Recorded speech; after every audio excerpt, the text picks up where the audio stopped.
Welcome to Small Insight Big Impact.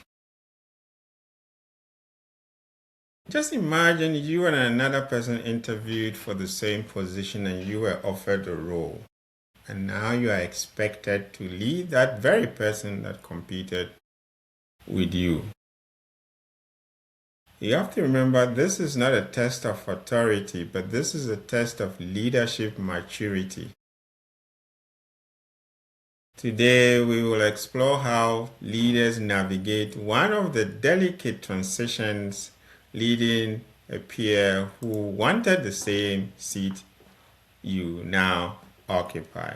I have been privileged to experience a similar situation in different organizations where so I'm going to share with you my insight and I hope that you find it useful.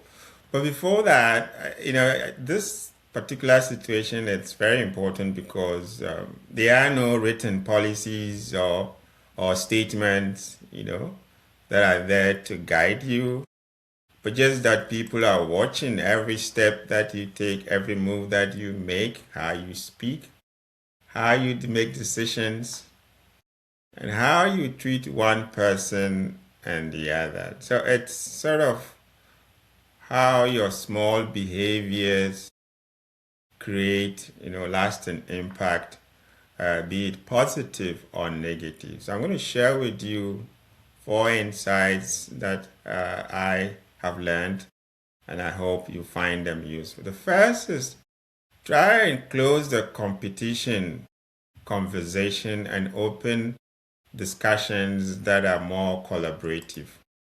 It's very important for you not to always remind the person, why you were chosen or why he was not chosen. Those are statements that you should not even encourage at all. You need to be able to uh, give a respectful acknowledgement uh, of the situation. For example, you could say something like, if there's a need for you to talk about it, we both put ourselves forward, and I respect your capabilities, and you want us to lead together. So what you need to do with this one, you're trying to tell the person that you respect his capabilities and expertise, and you are inviting him to go on the leadership journey with you, because with him on your side, both of you will succeed, or the team will succeed. So that's very important for you uh, to to do, so that that person feels like, oh yes, my role, my capabilities, my expertise are sort of at par with him or her. So, and now I have a voice, and we can work together. More or less, or she considers me as is confident in all decision making. So that's very, very important for you to be able to do. uh, Make sure you close the competition conversation and open a collaborative one. So that's first thing I would suggest. And take steps to work towards developing a relationship that leads to outcome. So that should be the focus of both of you, or that no, we are in this together, and we need to work together to achieve the outcome for ourselves and also for our team and then the organization. So that's one thing. That's the first thing you need to be able to do to be able to get on with that particular person. The next insight is also for you to lead with standards and not sentiments.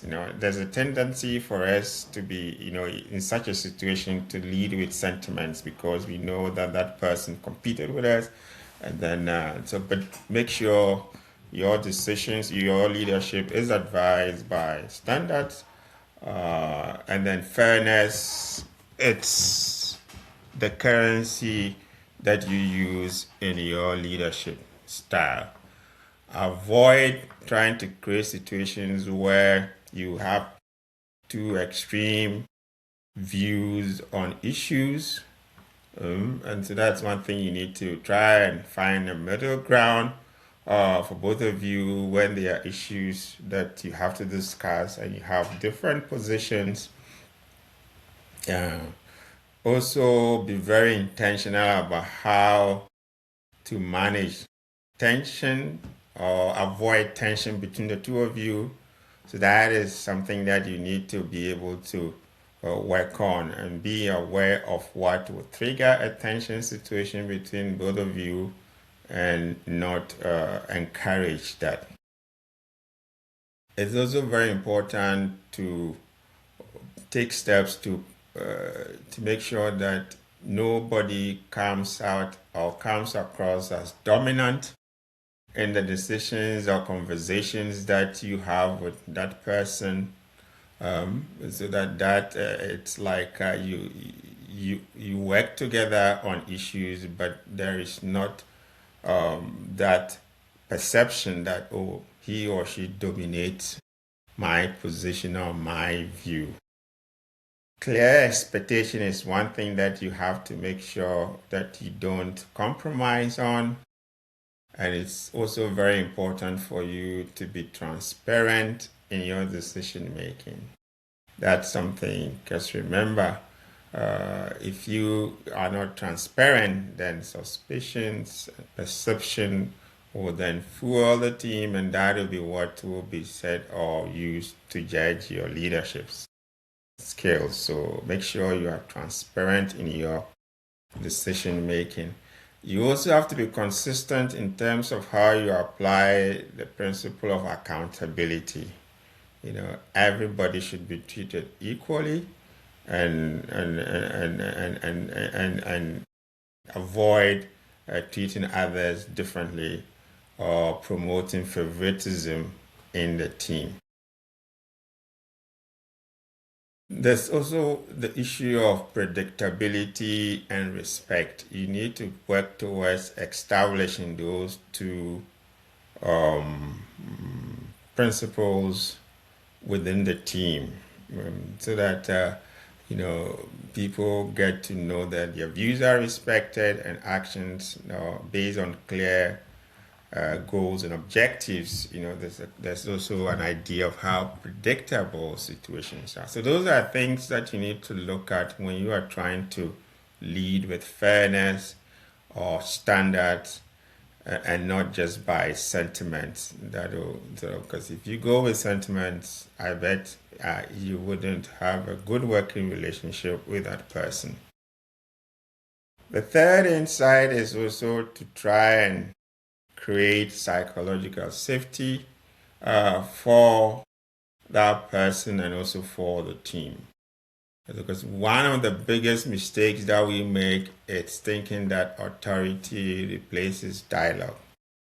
You need to make time to talk, to discuss issues. There will always be a common ground for you to all work on. So try and look for those common grounds that will bring your dialogues together and be able to gel on issues that will drive the team forward. And where you disagree, that's fine. Disagreement is also fine, but then it has to be constructive in a way that will be productive at the end of it.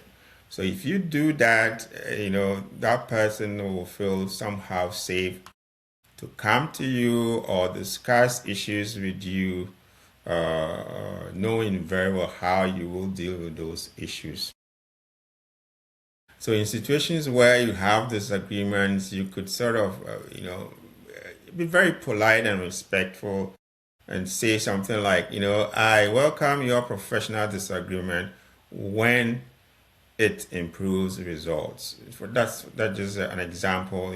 Make sure that person feels respected, his views are heard, and also, you don't just say it, because that's one thing that we leaders sometimes forget, that you can say something but people can read through what you say. So just be mindful that you to convey it from your heart with regards to what you say. In other words, be authentic in your approach to dealing with such a person. The fourth insight that I'll share with let your results write your story. With this person, you need to make sure that everything is based on clear goals, objectives. So let results be the driving mic for you. So with that, there will always be tangible outcomes for you to speak to or refer to should you have some disagreement or there should be an issue that requires maybe a rethink of either a strategic approach or team dynamics or whatever it is.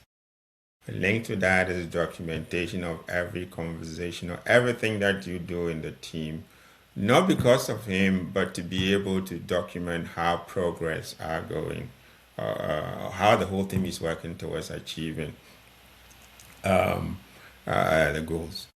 And remember, if you don't get things right or clear from that person, take time to paraphrase some of the statements or issue discussions that you have so that at least both of you are on the same page. You understand each other, you know what is required and what has to be done.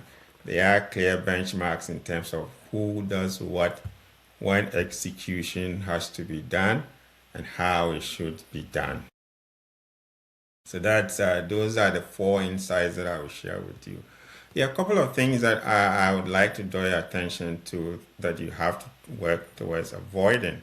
One is don't let ego drive your leadership with such people. That will sort of create a whole situation, and in most cases, that is a trap that you wouldn't notice. But then make sure you're humble and ego is out of your leadership vocabulary with such people. You also have to avoid reasserting authority verbally when you are dealing with these type of people, because they would take it very offensive, and then that could lead to other things or conflicts within the team, even with him as well. So the third thing that you also have to avoid is, trying to avoid difficult conversations. As a leader, you need to know when to have some conversations. If the time is not right, if the place is not right, please don't engage in those conversations. Look out for the best time. Then you try and have those discussions. Remember, they say time heals, eh? So sometimes timing is very important in these conversations. So be very mindful and intentional about those conversations. Avoid having difficult conversations if you don't need to. The next thing that you also have to try and do it. You should avoid to pretend that everything is okay or nothing has really happened. Don't try to hide the whole situation of that person competing with you under the carpet. That is risky and that is not healthy. You have to acknowledge it, but then make sure you are very intentional and respectful with regards to how you deal with that person. And if you do that, you'll be able to build trust with that person over time, and that will sort of translate into team goals and team results and outcomes. Remember, being selected over someone is not a proof of superiority. It's just a proof of being given a responsibility or role that you have to perform. So your leadership actually begins when you start that new role.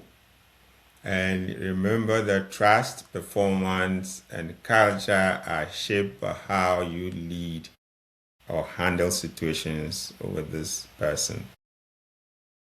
If you have led or are preparing to lead in a similar situation where you've competed with someone, share your experience in the comments.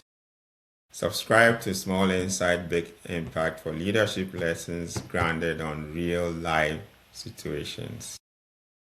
Because leadership is not just a title, it's the way you engage with people each and every day. Until next time, take care and see you in the next episode.